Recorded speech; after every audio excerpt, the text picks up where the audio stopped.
to Graça Machel and the Mandela family, to President Zuma and members of the government,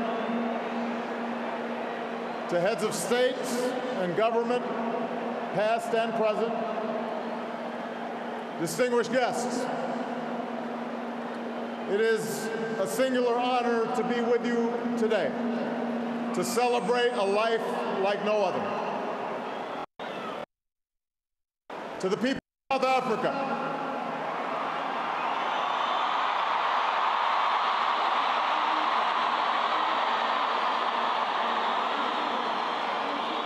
people of every race and every walk of life, the world thanks you for sharing Nelson Mandela with us. His struggle was your struggle. His triumph was your triumph. Your dignity and your hope found expression in his life, and your freedom, your democracy, is his cherished legacy. It is hard to eulogize any man, to capture in words not just the facts and the dates that make a life, but the essential truth of a person, their private joys and sorrows, the quiet moments and unique qualities that illuminate someone's soul. How much harder to do so for a giant of history who moved a nation toward justice and in the process moved billions around the world. Born during World War I, far from the corridors of power, a boy raised herding cattle and tutored by the elders of his Thembu tribe, Madiba would emerge as the last great liberator of the 20th century. Like Gandhi, he would lead a resistance movement, a movement that at its start had little prospect for success. Like Dr. King, he would give potent voice to the claims of the oppressed and the moral necessity of racial justice. He would endure a brutal imprisonment that began in the time of Kennedy and Khrushchev and reached the final days of the Cold War.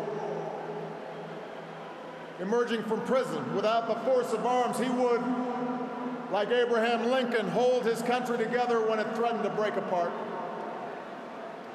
And like America's founding fathers, he would erect a constitutional order to preserve freedom for future generations, a commitment to democracy and rule of law, ratified not only by his election, but by his willingness to step down from power after only one term.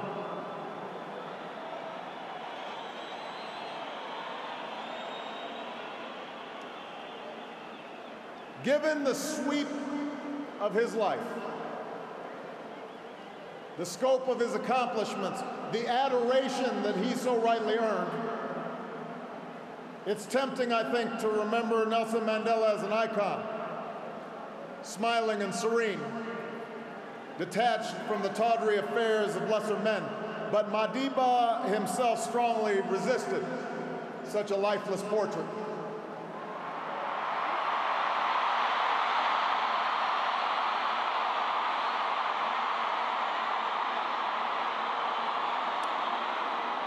Instead, Madiba insisted on sharing with us his doubts and his fears, his miscalculations, along with his victories. I am not a saint, he said, unless you think of a saint as a sinner who keeps on trying. And it was precisely because he could admit to imperfection, because he could be so full of good humor, even mischief, despite the heavy burdens that he carried, that we loved him so. He was not a bust made of marble. He was a man of flesh and blood, a son and a husband, a father, and a friend. And that's why we learn so much from him, and that's why we can learn from him still. For nothing he achieved was inevitable. In the arc of his life, we see a man who earned his place in history through struggle and shrewdness and persistence and faith. He tells us what is possible, not just in the pages of history books, but in our own lives as well. Mandela showed us the power of action, of taking risks on behalf of our ideals. Perhaps Mandela was right that he inherited a proud rebelliousness, a stubborn sense of fairness from his father. And we know he shared with millions of black and colored South Africans the anger born of 1,000 slights, 1,000 indignities, 1,000 unremembered moments, a desire to fight the system that imprisoned my people, he said. But like other early giants of the ANC, the Sisulus and the Tambos,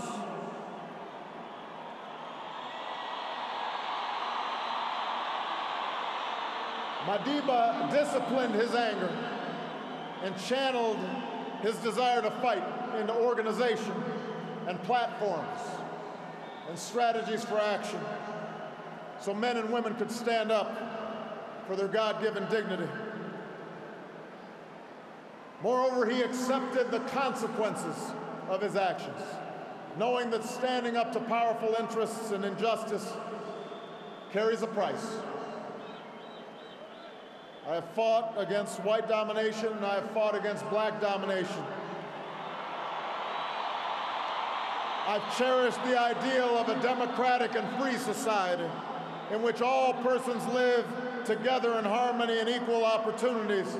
It is an ideal which I hope to live for and to achieve, but if needs be, it is an ideal for which I am prepared to die.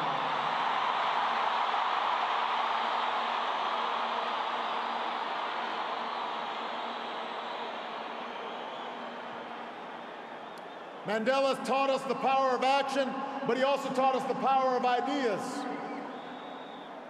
the importance of reason and arguments, the need to study not only those who you agree with, but also those who you don't agree with. He understood that ideas cannot be contained by prison walls or extinguished by a sniper's bullet. He turned his trial into an indictment of apartheid because of his eloquence and his passion, but also because of his training as an advocate. He used decades of prison to sharpen his arguments, but also to spread his thirst for knowledge to others in the movement. And he learned the language and the customs of his oppressors so that one day he might better convey to them how their own freedom depends upon his.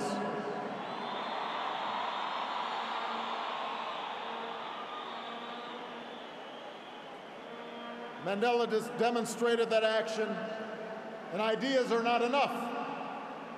No matter how right, they must also be chiseled into law and institutions.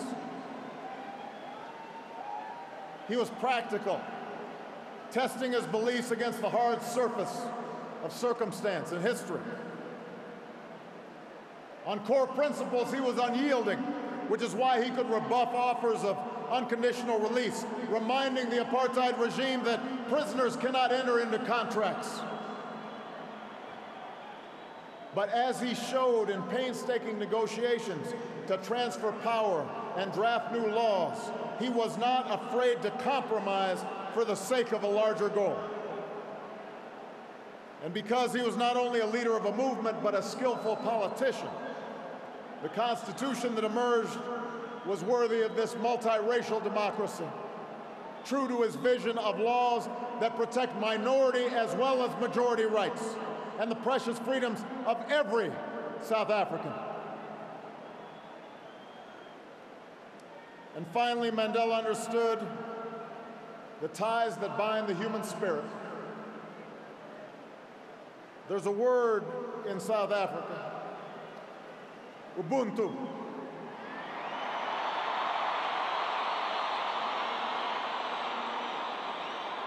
A word that captures Mandela's greatest gift.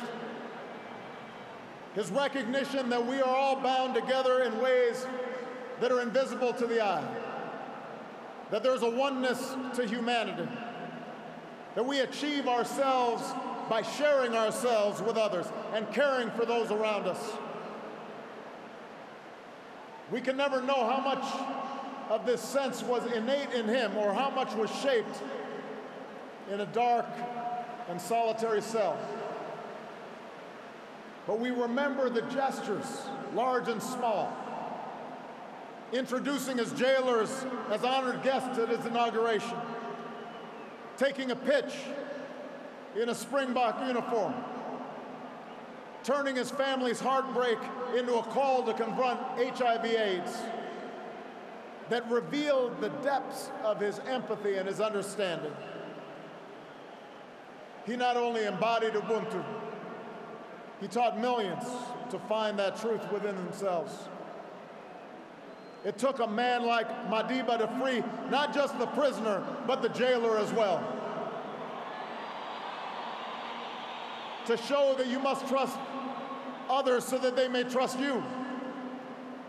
To teach that reconciliation is not a matter of ignoring a cruel past, but a means of confronting it with inclusion and generosity and truth. He changed laws, but he also changed hearts. For the people of South Africa, for those he inspired around the globe, Madiba's passing is rightly a time of mourning and a time to celebrate a heroic life. But I believe it should also prompt in each of us a time for self-reflection. With honesty, regardless of our station or our circumstance, we must ask, how well have I applied his lessons in my own life?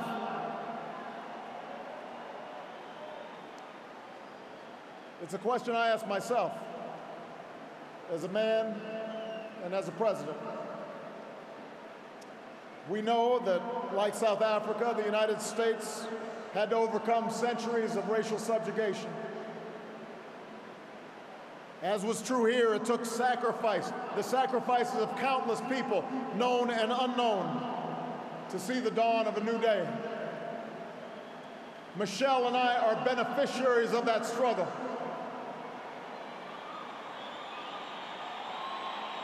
But in America and in South Africa and in countries all around the globe, we cannot allow our progress to cloud the fact that our work is not yet done. The struggles that follow the victory of formal equality or universal franchise may not be as filled with drama and moral clarity as those that came before, but they are no less important. For around the world today, we still see children suffering from hunger and disease. We still see rundown schools. We still see young people without prospects for the future.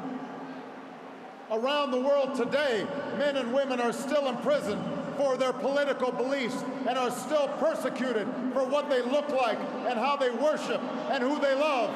That is happening today.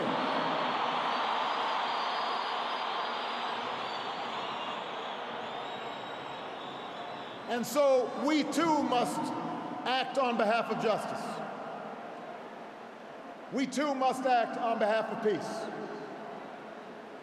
There are too many people who happily embrace Madiba's legacy of racial reconciliation, but passionately resist even modest reforms that would challenge chronic poverty and growing inequality. There are too many leaders who claim solidarity with Madiba's struggle for freedom, but do not tolerate dissent from their own people.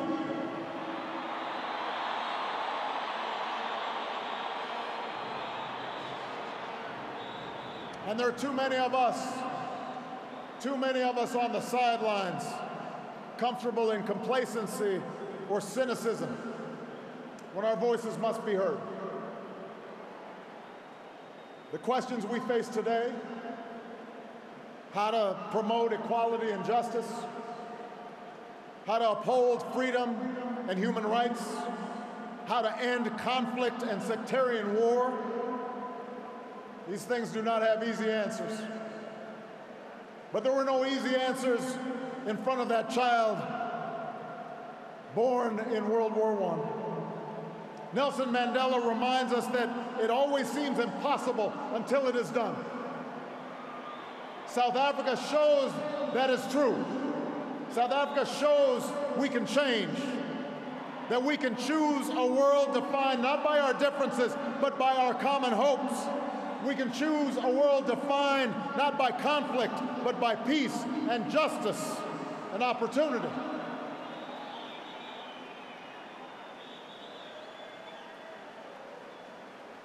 We will never see the likes of Nelson Mandela again. But let me say to the young people of Africa and the young people around the world, you too can make his life work your own. Over 30 years ago, while still a student, I learned of Nelson Mandela and the struggles taking place in this beautiful land, and it stirred something in me. It woke me up to my responsibilities, to others and to myself, and it set me on an improbable journey that finds me here today. And while I will always fall short of Madiba's example, he makes me want to be a better man. He speaks to what's best inside us. After this great liberator is laid to rest, and when we've returned to our cities and villages and rejoined our daily routines, let us search for his strength. Let us search for his largeness of spirit somewhere inside of ourselves. And when the night grows dark, when injustice weighs heavy on our hearts, when our best laid plans seem beyond our reach, let us think of Madiba and the words that brought him comfort within the four walls of his cell. It matters not how straight the gate, how charged the punishment, the scroll. I am the master of my fate. I am the captain of my soul. What a magnificent soul it was.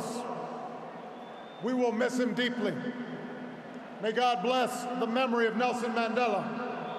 May God bless the people of South Africa.